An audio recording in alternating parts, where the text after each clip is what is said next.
मैं समाज के लोगों को कहूंगा कि अगर बिल्ली थोड़ा सा शिकार से 2 कदम पीछे हटे तो ये मत सोचना कि उसके अंदर दया और करुणा आ गई है। वो अपने शिकार को और मजबूती से पकड़ने की फिराक में है। वर्गीकरण के तहत वो नौकरियां देगी। जो कम पढ़े लिखे लोग हैं, जो बिल्कुल पढ़े लिखे लोग नहीं है, जो झुग्गी झोपड़ी और नाले के पास रहते हैं, मैं ये कहूंगा कि जिनकी आर्थिक स्थिति, मानसिक स्थिति, सामाजिक स्थिति आज भी बहुत बुरी है। आजादी के टाइम से आजादी तो हुई, आजादी तो मिली, महापुरुषों ने आजादी की लड़ाई तो, लेकिन उस लड़ाई की आजादी का लाभ आज तक उन महादलित लोगों को नहीं मिला है। समाज के हर एक नागरिक को उसका हक अधिकार मिलना चाहिए। मकान मिलना चाहिए। पहले मिलते थे मकान, 120 गज के मकान मिले, 80 गज के मिले, 25 पे आ गए, 12.5 गज के पे आ गए। ये सरकारें नहीं दे रही है, ये संविधान दे रहा है। आज यहाँ पे नाइट शेल्टर लगते हैं, ये सरकारें नहीं लगा रही है कि रात को कोई बिगर छत के ना सोए, आदमी खुले में ना सोए, ये संविधान देता है। महापुरुषों को ये सिर्फ नाम लेने से नहीं महापुरुष के ये अनुयायी बन जाते। महापुरुषों को जानने के लिए समाज में काम करना पड़ेगा, समाज में उतरना पड़ेगा। अब जनता इस बात का जवाब लेगी, ये समय आ गया है। न्याय न्यायालयों में ना मिले, जब न्याय सरकारों से ना मिले, तब जनता भी न्याय करती है। वो सर्वोपरि न्याय होता है। क्योंकि आप भाई दलितों को छूने से अछूत हो जाओगे, हैं, अपवित्र हो जाओगे। तो उन्होंने एक बहुत बड़ा साबुन को भिजवाया था। अब ये साबुन का जवाब अगर वर्गीकरण को लागू करके देते हैं तो देखो इनकी नीयत पे क्या, इनकी नीयत में क्या बदलाव आया है।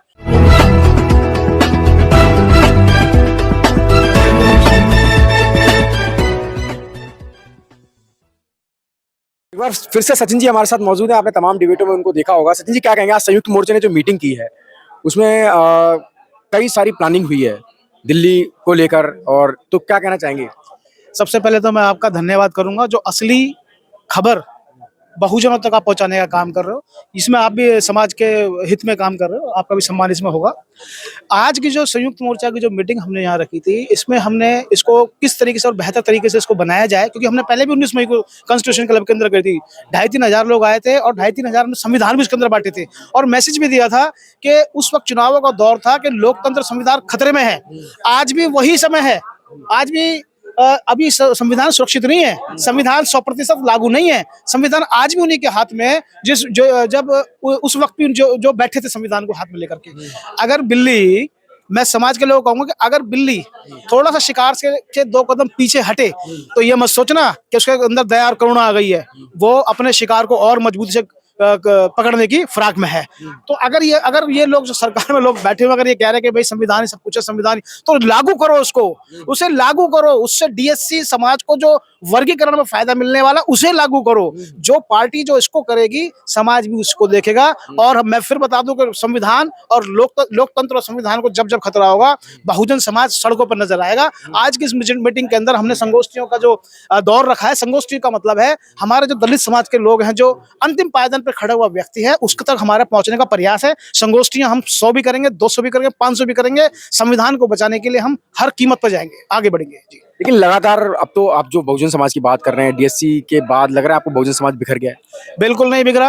अरे महापुरुषों का आंदोलन ये है कि जो तबका है, जो दलित और महादलित जो समाज का जो तबका है, उसको पटल पे न्याय कैसे मिले। एक जो वर्गीकरण है, ये एक इसका माध्यम बनेगा कि जब सभी लोगों को आप देखना, अगर सरकार की नीयत साफ है और वो अपने अपने राज्यों में और सेंट्रल गवर्नमेंट की नीयत साफ है, तो इस वर्गीकरण के तहत वो नौकरियां देगी। जो कम पढ़े लिखे लोग हैं, जो बिल्कुल पढ़े लिखे लोग नहीं है, जो झुग्गी झोपड़ी और नाले के पास रहते हैं, मैं ये कहूंगा कि जिनकी आर्थिक स्थिति, मानसिक स्थिति, सामाजिक स्थिति आज भी बहुत बुरी है। आजादी के टाइम से आजादी तो हुई, आजादी तो मिली, महापुरुषों ने आजादी की लड़ाई तो, लेकिन उस लड़ाई की आजादी का लाभ आज तक उन महादलित लोगों को नहीं मिला है। अगर प्रांत की सभी राज्य सरकारें इस वर्गीकरण के तहत नौकरी देने का काम करती हैं, तो उस आजादी का जो 15 अगस्त 1947 को आजादी मिली, 26 जनवरी 1950 को संविधान बना है, जो पूर्ण रूप से आज तक लागू नहीं हुआ है, तो ये उस आजादी का लाभ उस समाज के कैसे कह सकते हैं? क्यों संविधान लागू नहीं हुआ?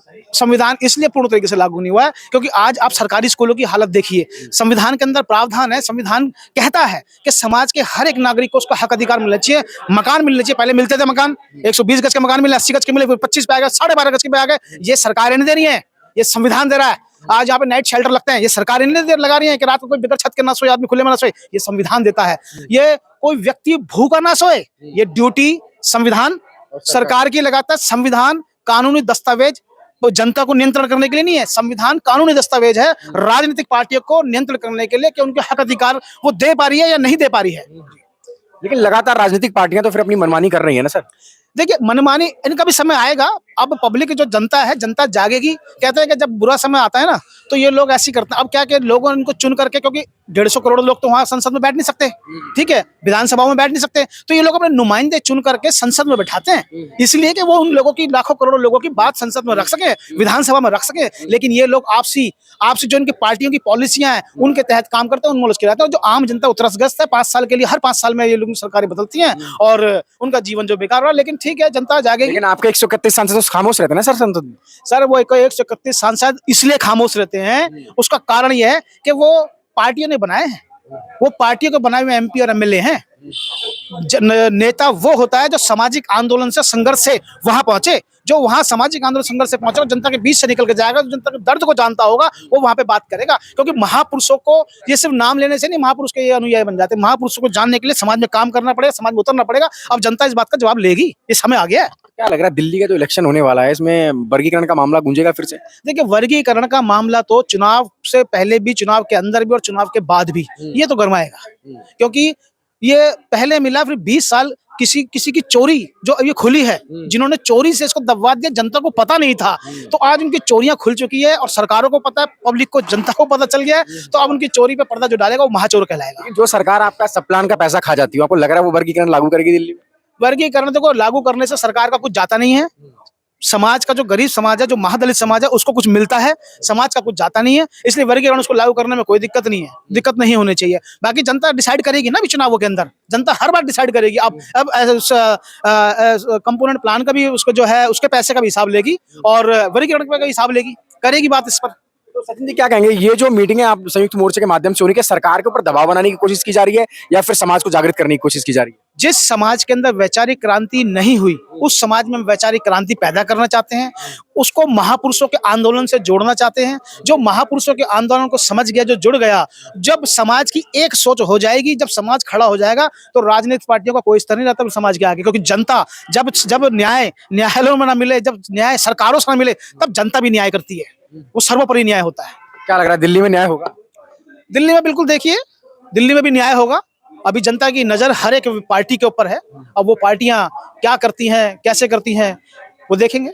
अभी हाल ही में शनिवार से मेरठ से पैदल यात्रा आ रही है दिल्ली में, और क्या लग रहा है उसको, कितना समर्थन मिल रहा है संयुक्त मोर्चे की तरफ से? देखिए संयुक्त मोर्चा, ये जो जगह जगह जो महापुरुषों की क्रांति का काम चल रहा है ना, ये उसका परिणाम है। अभी ये पूरे देश में चलेगा और चल रहा है। अभी ये क्या है कि लोगों को पता नहीं था, अभी तो वर्गीकरण के बारे में नहीं पता था। ये वर्गीकरण ने भी क्रांति का काम करा कि हमारे हक अधिकार 20 साल से छीने गए। ये कौन है, किन वो लोग कौन है, और ऐसी कौन सी सरकारें हैं जो सिर्फ आंध्र प्रदेश में और कर्नाटक में काम चलता रहा, या हरियाणा में और बीजेपी में काम चलता रहा, जो उन सरकारों ने केस लड़े, बाकी लोग प्रदेश क्यों नहीं सोच रहे इसके बारे में। तो इस तरह की जितनी भी क्रांति है, जो महापुरुषों को जब हम जानते हैं, तो हमें दलित क्रांति से जुड़ने का मौका मिलता है। बुलडोजर बाबा ड्राफ्ट तैयार कर रहे हैं वर्गीकरण का। देखिए करना भी चाहिए उनको, अगर वो करेंगे तो उनको फायदा मिल सकता है, फायदा मिल सकता है। क्योंकि अभी तक तो उन्होंने कोई विकास उत्थान का कार्य अभी तक किया नहीं दलितों के लिए, दलित और महादलितों के लिए अभी तक नहीं किया उन्होंने। जब उनकी सरकार बनी थी तो दलितों ने उनको एक बहुत पुरानी बात हो गई, कई में 20-21 किलो का साबुन भिजवाया था, क्योंकि आप भाई दलितों को छूने से अछूत हो जाओगे, हैं, अपवित्र हो जाओगे, तो उन्होंने एक बहुत बड़ा साबुन को भिजवाया था। अब ये साबुन का जवाब अगर वर्गीकरण को लागू करके देते हैं तो देखो इनकी नियत में क्या बदलाव आया है। लेकिन 4 बार के मुख्यमंत्री विरोध नहीं करेंगे? देखिए 4 बार के मुख्यमंत्री की जिनकी आप बात कर रहे हो, उन्होंने तो समाज को बांटने का काम करा है। जो महापुरुषों का जो आंदोलन है उसको 50 साल पीछे खींच के लेकर गए हैं। महापुरुषों ने कैसे कैसे बलिदान दिया, अपने परिवार की बलिदान दिया, अपने बच्चों को बलिदान दिया, अपने जीवन का त्याग दिया, वो उन्होंने समेट करके एक जाति में समेट के 4 बारों ने रख दिया। अब जो डीएससी समाज है, ये अब उन पर भरोसा नहीं करेगा। अब जो डीएससी समाज को साथ लेके चलेगा, ये बाकी के लोग उन पे चलेंगे, और बाकी उनकी पार्टियां कोमा में लगी हुई हैं। वो उसको किसी प्रकार से कोमा से बाहर निकालने की 1-2 पार्टियां हैं, वो कोशिश कर रही हैं, बस और कुछ नहीं है। उनके विरोध करने ना करने से कोई फर्क नहीं पड़ता। तो तमाम लोगों को क्या कहना चाहिए? मैं तमाम लोगों को कहना चाहूंगा कि जब तक लोकतंत्र है, जब तक संविधान है, तब तक हम इस देश के नागरिक हैं। वरना सीए, एनआरसी या तमाम तरह के कानून ला करके जो उन्होंने जो दलित समाज को जो शिक्षा को जो सरकारी स्कूलों में बंद करने का काम किया है, जो इन्होंने जो रोजगार बंद कर दिए हैं, जो इन्होंने जो गरीब तो उसको महादलितों को जो मकान में अलॉट होते थे वो देना बंद कर दिया है, जो तमाम तरह की सुविधा जो संविधान इनको बाध्य करता है देने के लिए, अगर संविधान हटा दिया इन लोगों ने, संविधान पीछे हट गया, लोकतंत्र खत्म हो गया, तो आप आजादी से पहले का माहौल देख लो, जब आपको वोट देने का अधिकार नहीं था, आपको मानव भी नहीं माना जाता था। तो इसलिए लोकतंत्र को बचाने के लिए, संविधान को बचाने के लिए हमेशा आगे रहें, समाज को जोड़ने का काम करें, मिलजुल कर करें। एक समय था कि आपको दूर रखा गया, बांटा गया, लेकिन आज वो समय नहीं। आज बाबा साहब का संविधान आपके साथ में, इसलिए मानव के से जो करुणा का भाव रखे, एक दूसरे से जुड़ने का काम करें, यही महापुरुषों का आंदोलन है। धन्यवाद।